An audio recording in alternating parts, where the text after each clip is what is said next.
Welcome to the Grumpy Strategist podcast, a podcast from Strategic Analysis Australia, a defence and security think tank. I'm Michael Shoebridge and I'm with SAA's Head of Research, Dr. Marcus Hellier. Hello, Michael. Episode 22. We're going to cover a lot of ground. Trump, Biden, shootings, debates, immunities and the alliance, drones large and small, and then we'll finish off with spies, vetting and value for money. So, action-packed 30 minutes. So first off... 10 minutes of topic, Michael. Right. First off, Donald Trump is now a martyr. The momentum is all with Trump in this campaign. He couldn't have staged a better moment for himself. Are you saying that this was staged, Michael? No, the way he handled it has already been a focus. You know, the fist pump with some blood coming out of his ear. I mean, the Secret Service grabbing him, but after he'd had a triumphal moment. The fist pumping, I mean, way to go. If you weren't a Trump supporter, I mean, you've got to be going, man, this guy's got some get up and go. I mean, the contrast, I think, that he'll be playing up between that. I just got shot in the head, and here I am going USA, sticking it back, and compare that with Sleepy Joe, who can't even remember whether Trump is his VP or Kamala Harris. Mm-hmm. You know, the contrasts, I think, are becoming stronger and stronger. And yes, I think the momentum now is all with Donald Trump. Well, we did talk about the psychosocial analysis that had all the energy on the Trump side. This has just got more obvious over the last couple of weeks. You know, we had the Supreme Court immunity case, stopping prosecutions of Trump happening before the election and giving stronger presidential power, something that Trump has already said he wants to use to the max, and something that all the people working to create plans for the Trump administration are going to rely on. They wanted to maximise presidential power before that court case. And then we had Biden with his reset moment. The debate did not reset things his way. He looked aged and feeble and forgetful. Trump didn't. He looked energised, and the fact that they kept turning the microphone off made him look disciplined. And then Biden had another couple of get-well moments, his NATO press conference and his domestic press conference. Yeah, it's not a good look when you call President Zelensky Putin. It should be tough to confuse the ruler of Russia who's attacked Ukraine with the ruler of Ukraine who's resisting the attack. One of whom is your friend and the other one is someone you don't like very much. Yeah, well, so, you know, Trump is literally bleeding, but I think that's working well for him, whereas Biden is metaphorically bleeding, and I don't think he's stopping the hemorrhaging. At this point, you know, George Clooney's turned against him. How much worse can it get? So, yep, when sort of wonder what can the Democrats do at this point to turn it around, because I don't think Kamala Harris is going to turn it around if they nominate her at the Democrat convention. So it's always hard to predict the future, as they say, but it's kind of looking like a Trump administration coming in next year. So, well, I've just got back from my son's national indoor cricket tournament, and really the scoring system and dynamics of an indoor cricket game, I think, help understand this US election. In indoor cricket, you can get positive runs when you hit the ball and when you hit it off different parts of the net. It can go up to 7 runs, not just 6 in the traditional game. But that traditional stuff's very boring. Yeah, well, this is big bash inside. 7 is much better than 6, Michael. But the other thing that can happen in indoor cricket is when someone gets out, they don't walk off. They lose 5 runs. And it can be like having a bad losing streak at a casino. I'm not a gambling person. I'm speaking from hypothetical knowledge. But you can see a team lose 30 runs with the same guy getting out repeatedly. So are you saying Biden is at the crease at the moment? I'm saying Biden is having that moment with his political campaign, and Trump seems to be hitting the back net and getting those 7s. So, yes, I think it's hard to see the Democrats turning it around at this point. Now, again, we've talked about this before. On paper, so the demographics all seem to work in the Democrats' favour. Young people, women, Latinos, blacks, all seem to favour Democrats. But that was the case in 2016. Trump still won. So I don't think the raw numbers really have much to play. Well, even really expert Democrat pollsters and analysts are saying it's not 7 swing states. There are only 3 that he can win, and he must win all 3. So when they're using that Biden's path to victory, he now only has one path, and it's a very narrow path. Yes, so I think it's a very rocky path. So I think, as always, hard to predict the future, but we need to be thinking about a range of possible futures, and I think certainly Donald Trump in the White House is a very possible future. And already people are saying, well, what does this mean for AUKUS? The anti-AUKUS people are saying, well, Trump's going to come in and kill the whole thing because there's nothing in it for him. Yep. The pro-AUKUS people are saying, no, there's deep relationships between Australia and the US. They will withstand any presidency. Look at the previous Trump administration. We got through that unscathed. There's nothing to worry about under President Trump Mark II. But I think you and I both think President Trump Mark II will be quite different because he learned from the first time round and he has a plan. First time around, there was no plan. Well, there is a plan now. now. The key thing in the American political system, and people that have spent time living or working there or served in the embassy would know this, the political appointees go really deep into departments and agencies, and that includes the Pentagon, the State Department, the Commerce Department, the Treasury Department.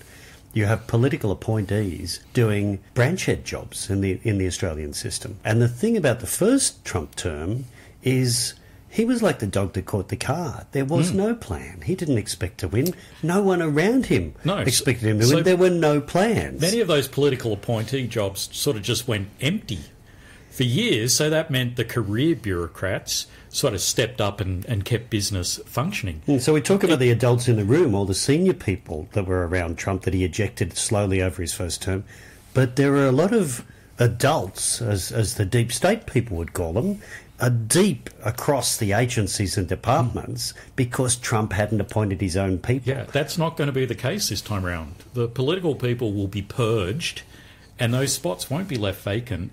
They will be replaced with new political appointees and people who have had to prove their political correctness and loyalty. Yep, and there are lists of names. People have mentioned the giant list of names in Heritage Foundation's Project 2025. So the difference about the second Trump term, if he wins, if he doesn't have some roller coaster indoor cricket wicket moments, the different thing is they'll hit the ground running and they'll put people deep into the departments. And so this thing about the stabilising effect of connections that are broad and deep across agencies and departments, that's the ballast of the alliance. That means that there's a whole level of reassurance.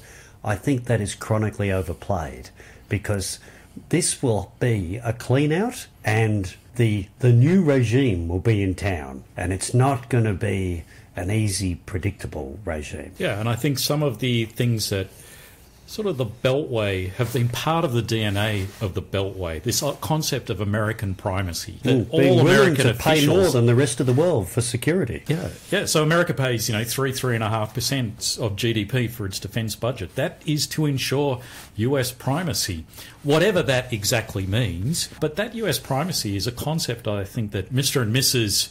Midwest, Mr. and Mrs. Minnesota, the man and the woman in the street in Pennsylvania or Ohio, they're going, what's in it for me? Well, an American friend said that grievance is driving a lot of the political support for Trump. And in fact, this whole thing about the shooting, this really resonates with people where Trump has been saying people are out to get us. They want to stop us. They want to make us victims. They'll do anything to stop me winning. So this plays right into that sense of grievance that the system is working against the American people. And the kind of people Trump's appointing share that view. So this is not going to be the Washington that Australians have worked with before. Yeah, and so if I was a senior Australian official and I'm looking at AUKUS, I'd be finding ways to show Donald Trump how that works in the interests not just of Australia and not just of US primacy, but of the average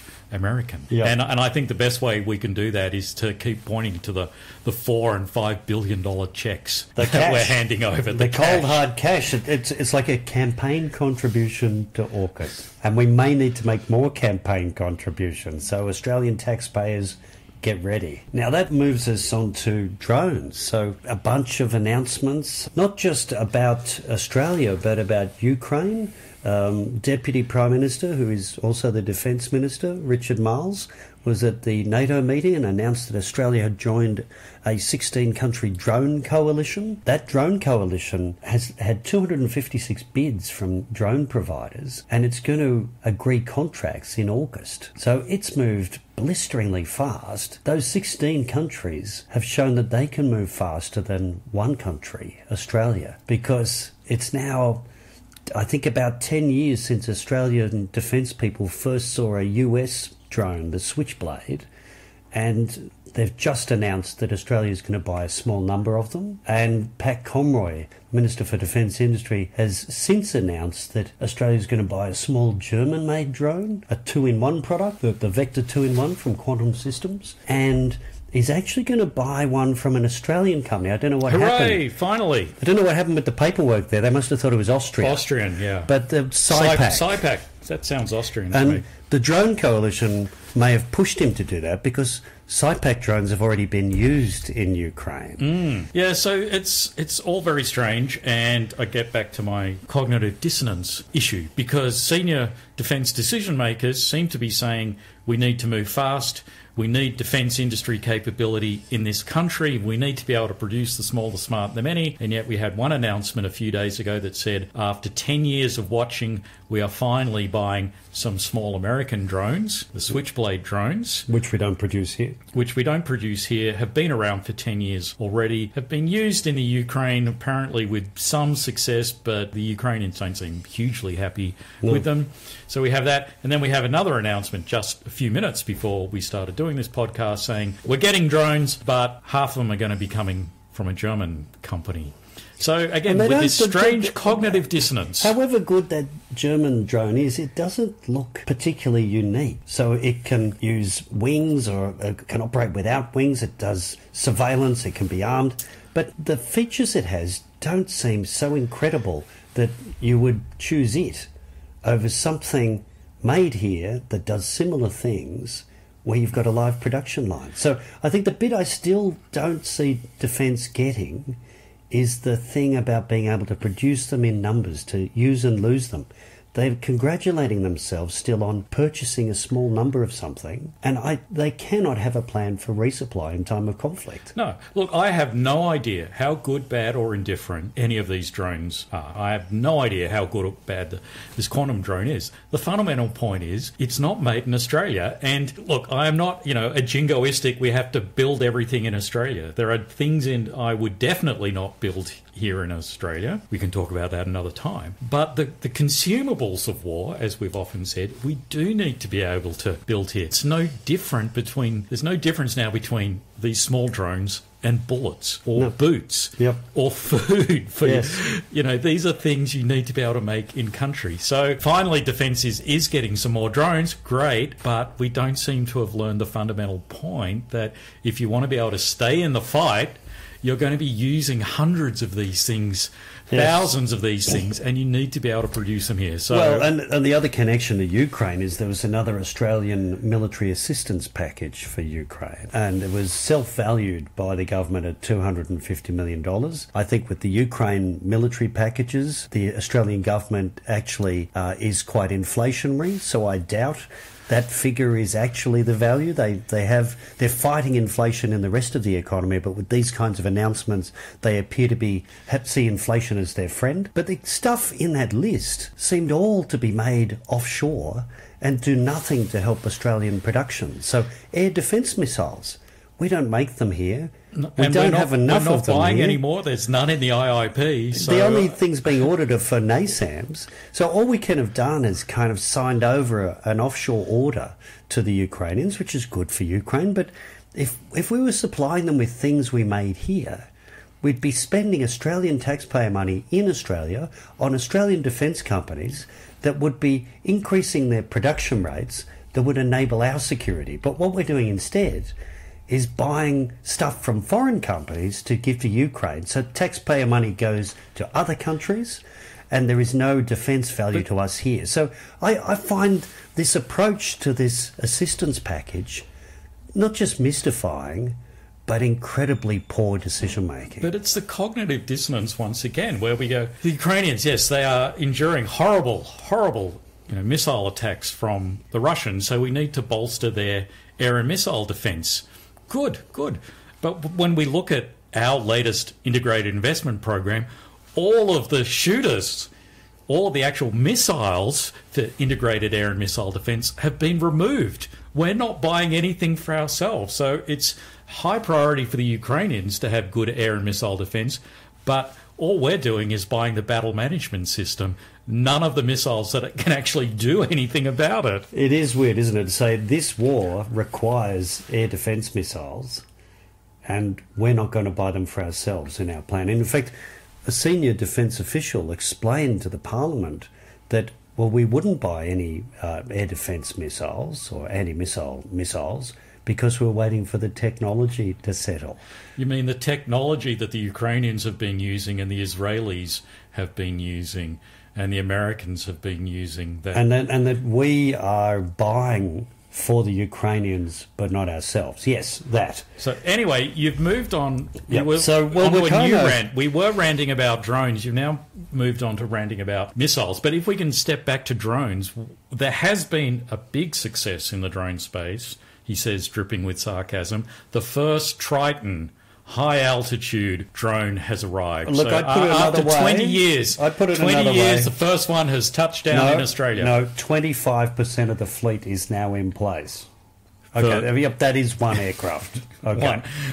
And look, it was only $3 billion, Michael, now for those four aircraft. That Triton is a variant of the original Global Hawk, isn't it? Much more highly developed, Michael. 20 years of further development in it. Mm-hmm. And more expensive then. But haven't the Americans... What's money? Haven't the Americans lost a few Global Hawks over the Black Sea in the last couple of years? So what's your point? Attrition, vulnerability. So we've got 4 of these. How much were they again? What was the kind of budget? $3 billion. $3 billion for 4. And we've seen the only war that they've been used in, they've been lost at appreciable rates.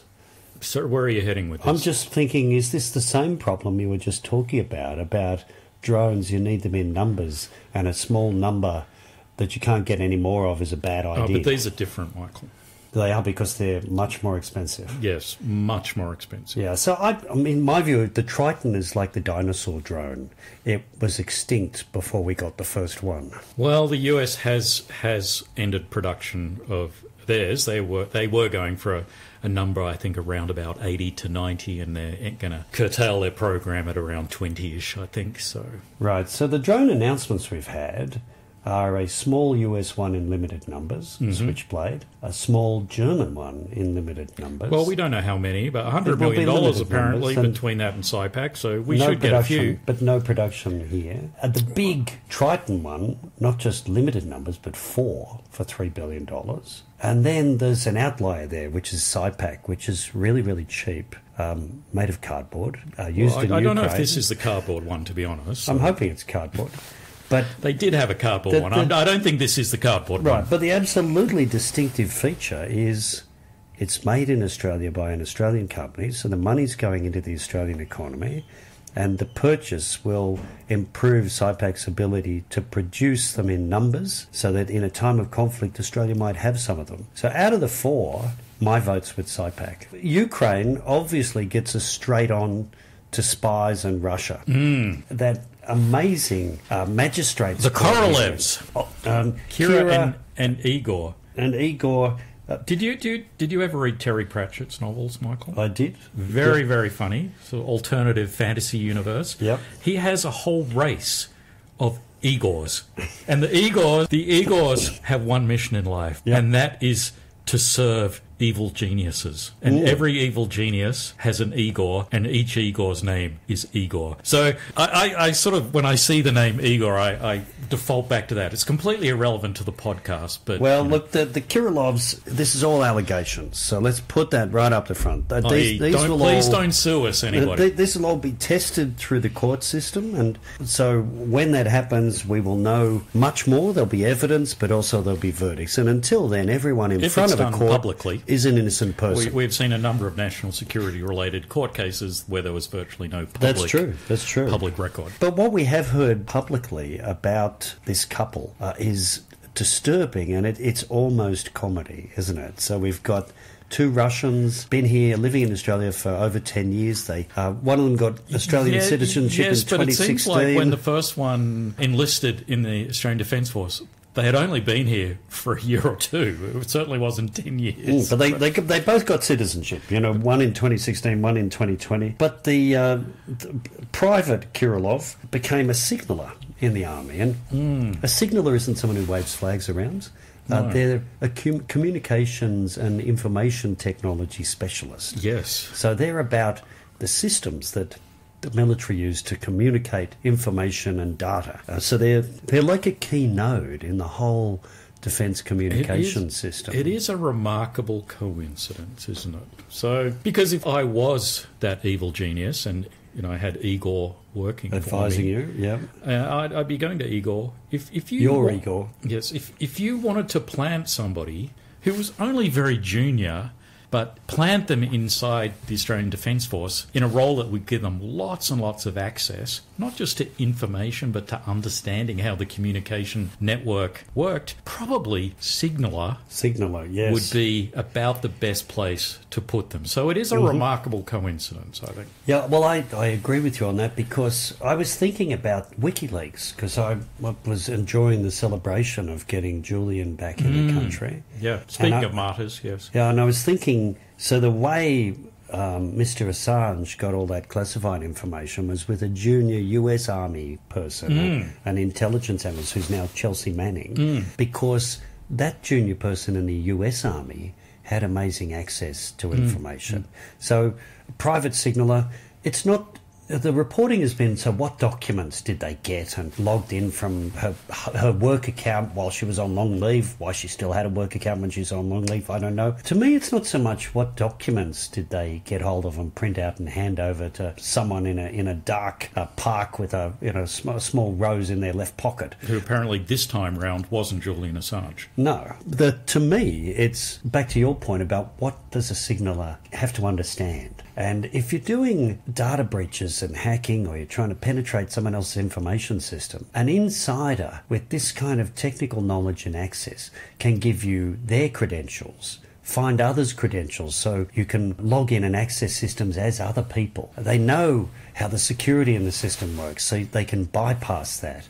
They know where information is held, where great chunks of it are held. They can help you navigate around inside the system. So they help you get into the system, hop around in it, and find what's interesting. And if you've got that kind of internal system access, you can also often find a way of getting credentials to hop onto more highly classified systems. So this trusted insider, it's not about the documents. To me, it's about what system compromises are possible through this. And that will be a question I don't think we'll see much about.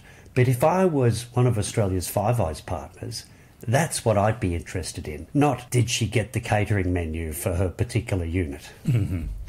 But all this could have been prevented with a really good internal defence security and vetting system that had continual monitoring of defence personnel to make sure they were living up to their security obligations. Now, defence, fortunately... Nice segue, Michael. Nice segue. Defence has been running a project, isn't it, about $160 million? Well, we've spoken about coincidences, interesting coincidences, and that was another remarkable one last week. So almost on the same day that there were the revelations about the Korolevs. So the ANAO released its first audit of the financial year, which was a performance audit of AGSFA, the Australian Government Security Vetting Agency's efforts to deliver a new IT system called MyClearance. So an IT system that sounds would like allow a one-stop portal. Yes, so it's going to be this great system that would allow defence on behalf of the broader Australian government to do security clearances. And so they have released this audit. Would you be surprised to learn, Michael,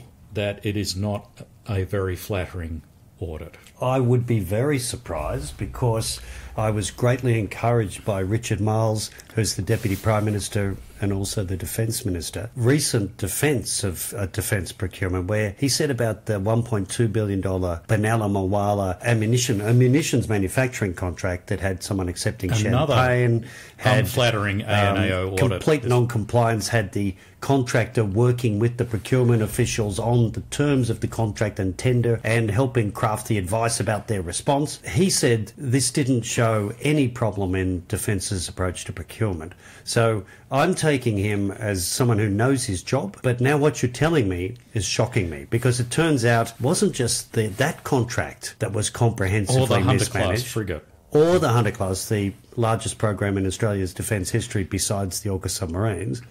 Both of those were chronically mismanaged, chronically non-compliant with the Commonwealth procurement rules. And now you're saying it's happened again? And with something as important as security vetting? Well, particularly with alleged Russian spies? I would just go back to my earlier comment about cognitive dissonance, because again, this seems to be yet another example, and it may even be Mr. Miles who seems to be suffering from some cognitive dissonance, saying on the one hand he has confidence in the defence procurement system, and yet we are still seeing time after time these audits come out revealing, I would say, very, very poor performance. Not just poor outcomes, but failing to follow the Commonwealth procurement regulations. In this one in particular, Defence didn't even follow its own legal advice. Its legal advice says you should go out to market and conduct a competition, and yet Defence again just defaulted to panels. And in fact, used the wrong panels because it seemed more convenient. But it knew it was using the wrong panel too. There was a probity advisor who said you can't really do this later on when it's they the wrong tried panel. to change This panel scope. was not set up for major procurements. You can't conduct a $150 million acquisition using this particular panel, and Defence did it anyway. And then when it wasn't going well, they employed a new project manager who had advised them that they needed to get a new project manager. And the new temporary project manager helped them do the documentation to do an RFQ for a new project management team, and Defence sole sourced it to the company that this person came from. And they worked together on the tender requirement to make sure they got it right. And that contract, I think, we're talking about $160 million overall. That was ended up going from $5.7 million to 15-point-something million, 15.7. Well, once they were in the door, of course, then you keep them in the job because they're doing the job. So, look, just on that, there's been a massive scandal in the ACT government here in Canberra about the Canberra Institute of Technology giving a cumulative set of contracts to a small company. I think about $8 million. A small company of about $8 million. And it's caused massive public scandal. I think people have lost their jobs. Mm-hmm. And there's an investigation into whether or not some of the money can be clawed back. This one here, just this little bit of it, the circumstances of sourcing that project managing function and having it go from 5 million to 15 million, there seems to be a case to be looked at there. And it'll probably get lost in the wash around the bigger failure of the whole clearance project itself. I don't know what you think, but I've heard for years from defence officials that the whole reason that they can't do the kind of procurement they want to from Australian companies, and they've got all these constraints, they're bound so heavily by Finance's Commonwealth procurement rules. But they don't follow them anyway. Exactly. I'm looking at the Hunter frigate, I'm looking at the Mawala contract, $1.2 billion, I'm looking at this ASFA contract. Defence is acting like they're completely unbound by the Commonwealth procurement rules. I think they don't even follow their own procurement guidelines, let alone the whole of government. So there's two issues here. Firstly, just look at the portfolio. The Secretary of the Department of Defence is responsible for administering the department in accordance with policies, laws and regulations, and is responsible for managing the finances effectively. In none of these three cases, Hunter frigate, Benalla munitions and now AGS for vetting, are any of those things being administered appropriately. So there's a case to answer at the most senior level of the department. But the other organisation that really now needs to roll up its sleeves is the Department of Finance. It now has public evidence that there's chronic, systemic malpractice in defence procurement involving tens of billions of dollars in multiple different areas. So it's time for finance to really drive into defence and say, whatever you think you're doing, you're not acting in accordance with this whole government policy. But when you have the Deputy Prime Minister saying, nothing to see here, I have confidence in Defence's procurement system, it doesn't really empower the Department of Finance to say, well, we're really going to roll our sleeves up and go after this. So, it's the wrong messaging, I think, out of the government. Don't you think that it's a case of which miles are we talking about? Because it was back in October 2022 that the same Richard Marles, it sounds like a different Richard Marles when I tell you this, was saying that defence procurement is a complete mess, that there's chronic bad management and underperformance, and he needed to increase the quality of defence work by involving the Department of Finance. All I can say, Michael, is what a difference does 2 years of great leadership make, apparently, because it's all been fixed. Now, I will say something else here that really struck me about this ANAO audit into the vetting system. So there was a provision in the Integrated Investment Program. So a blob of money that Defence was holding for this capability. It was $68 billion.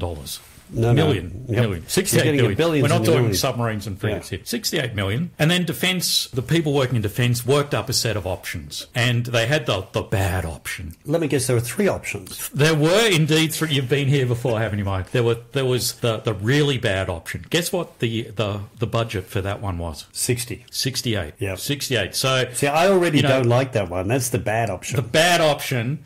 If you spend all the money, you get something bad. So then there's this better option. Now, generally, the middle one is the Goldilocks option. Exactly. But actually, in this case, that was the less bad option. And that was, another sort of $30 million extra. But then there was the good option. Okay, I'm interested in this one. But that was well over twice the provision. Yeah, but is it my money or is it just taxpayer money we're talking about here? We need this. And the thing that discriminated the bad options from the good option was not sort of the core functionality that allowed you to actually do vetting, but it was this cool thing called continuous assessment. Oh, yeah. So it would have AI and this functionality that would allow the system to automatically keep checking up on people. So if you had a private signaller who was going to Russia strange parts and of not the system, declaring it, and accessing odd parts of the system they weren't meant to, was maybe printing off a whole lot of stuff when they were on long leave. Unapproved if you had that trips kind to of, Russia, not reporting them. Right, if you had that kind of continual assessment, so that's what it was that would pop designed. that up, and you'd probably catch this person before 2 years went by. So anyway, Defence goes, we want that one. So, of course, you have to find more money, so you pull it out of other projects. Other things get delayed. We don't need air defence missiles. You don't need air defence missiles. Who needs air defence missiles? So they went for the big option, and good, government approved that. But then, of course, it's hard, it's tricky. We're falling behind schedule. But it's good that we got it. We're running out of money. We're going to have to give up some scope. If you want, the core system, you're going to have to give something up. But we're not going to give that up because that through life is... No, hang on. That was given up. That was the bit we gave up. So classic defence of we need more money. We need a bigger provision because we want this extra functionality. You double the provision, you get twice as much money, and then, oops, that scope falls away. So we end up paying twice as much money to get the original basic scope, and you don't get the cool stuff. If I'd made the decision at the start just to get the crap option, I could have saved some money and got what I got now, the crap option. Apparently. It's very hard to really say what Defence could do to make itself look worse when you look at this combination of stuff. But there was one thing they did manage to do to make themselves look even stupider with this Kirillov scandal, which is she was used to promote diversity and recruitment in the ADF, to really talk up, look, someone like me can join the Australian Army, you should join too. Defence has now taken all that stuff down, all that social media stuff of how wonderful she was and how happy she was in the Army, probably because it doesn't look that good now. But yes, they were even celebrating her while ASIO and the AFP were busily investigating her for potential espionage. So it does get worse. Well, look, I'm not saying she's a spy, but apparently, and I read one media report, which it's the media, apparently her fellow recruits in her basic training were saying, she's a spy. She's got to be a spy. So you don't actually need that fancy AI continuous assessment functionality in your vetting software because you could listen. Their colleagues are saying that anyway. That sounds a little bit, we'll just close the circle with the Trump thing, that sounds a little bit like people in the crowd are saying, hey, do you see that guy climbing up on the roof of this building? He's got a rifle, and telling security officials at the event about that, apparently minutes before the shooting. So, yeah. Apparently a police officer did try and climb up on the roof, but the shooter pointed his rifle at him, so he climbed back down again. Nobody seems to have told Donald Trump that there was a guy with a rifle. Well, I'm pretty sure that when the inquiry is finished into the Secret Service, unlike Mr. Miles' assurances about how well defence procurement is being done, there will be several problems identified, and the Secret Service will have to do something about them. And I would think that senior leaders in the Secret Service may not be the same ones after this event. I would be delighted to see some similar accountability in our own defence organisation. Marcus, great to talk with you. Thank you, Michael.